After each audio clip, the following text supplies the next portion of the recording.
Hey, what's up, guys? It's Craig Syracusa, Walking Faith. Happy Wednesday. It's September 22nd. Hope you're enjoying the day so far. Trust God's promises. Not one word has failed of all his good promises, and that's Kings. God always keeps his word. If he has given you a specific promise, you can be assured he will fulfill it. It may not be according to your timetable or expectations, but it will always be right in line with his will for your life.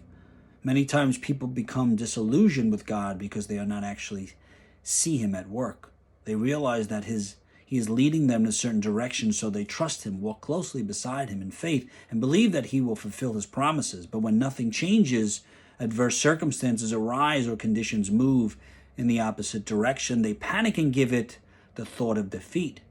If you are in such a situation, take courage. This waiting time and the seeming hindrances to God's promises are simply an opportunity to build your testimony of faith.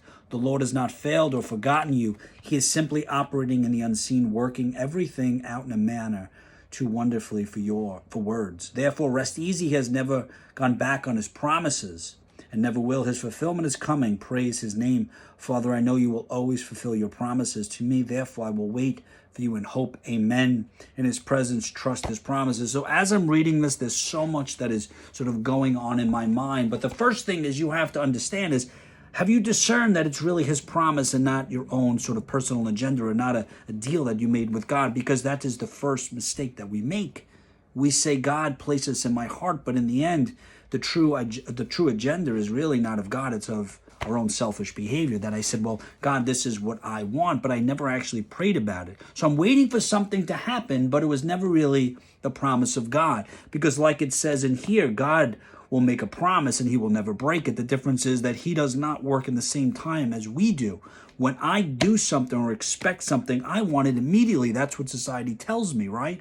I want it, therefore I get it. But that's not how God works. So first thing you have to ask yourself is, did you discern, is this truly from God? Or is it selfish? Because we cannot manipulate God. We cannot say, God, if only, or if this.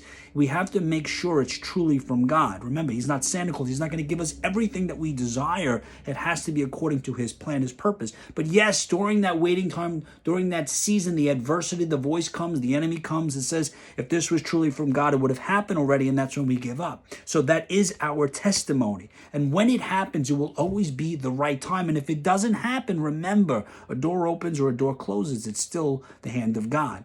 God is still turning that handle. So first thing I want you to do is ask yourself truthfully, is this God's promise, or am I manipulating the situation, manipulating God to fulfill a selfish desire, and I'm not discerning or not really thinking about, is this truly from God or my own personal desires? Until next time, always remember, you have the ability to inspire and evangelize through words and actions. God bless you. Follow me on YouTube for Minute Motivation.